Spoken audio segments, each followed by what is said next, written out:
एक गांव में राजू नाम का लड़का रहता था।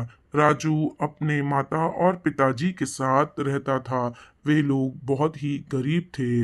राजू के पिताजी जंगल से लकड़ियां काट कर बाजार में बेचा करते थे और राजू की माँ पत्तों से प्लेटें बनाकर बाजार में बेचा करती थी।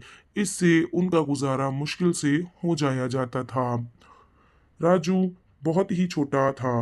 राजू के माँ और पापा एक दिन बात कर रहे होते हैं कि राजू के पिताजी से ये काम बड़ी मुश्किल से होता है, इससे उनका गुजारा भी नहीं होता है। राजू ये सारी बातें पीछे कमरे से सुन रहा होता है।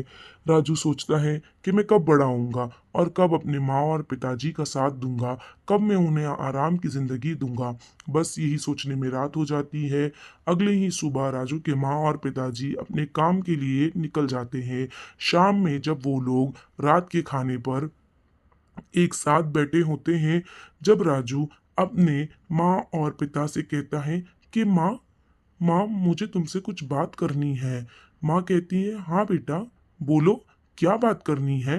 राजू कहता है कि माँ, मैं चाहता हूँ कि मैं पिताजी के बदले काम किया करूँ। मैं जवान हूँ, मुझसे वजन जल्दी और ज़्यादा उठाया जाएगा, मुझसे ये काम फुर्ती से हो सकता है। राजू के पिताजी कहते हैं कि नहीं नहीं बेटा, तुम अपनी पढ़ाई पर ध्यान दो, तुम्हारी पढ़ाई का नुकसान होगा, मुझसे जितना होगा मैं कर लूंगा, तुम अभी पढ़ो, तुम्हें बड़ा आदमी बनना है पढ़ लिख कर। राजू कहता है पिताजी, मैं अपनी पढ़ाई पर कोई नुकसान नहीं आने दूंगा, आप मुझ पे भरोसा रखें, मैं अपनी पढ़ाई अच्छे से करूंगा, मेहनत के साथ साथ काम में भी ध्यान लगाऊंगा। राजू की माँ कहती है ठीक है, इसे कर लेने देते हैं, थोड़े दिन कर कर देख लो। अगले ही दिन सुबह सवेरे राजू जंगल की ओर जाता है, लकड़ियां काट कर बाजार लेके जाकर बेच आता है। जवान होने की वजह से राजू ज्यादा लकड़ियां उठा सकता है और जल्दी जल्दी बाजार की तरफ जा सकता है।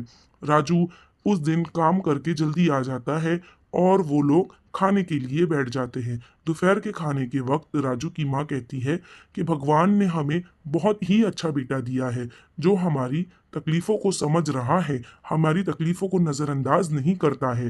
राजू के पिताजी कहते हैं हाँ हाँ भाग्यवान, सही कहती हो, मेरा तो सारा बोझ अपने बेटे ने अपने सर ले लिया है, बस भगवान इसे कामयाब करे।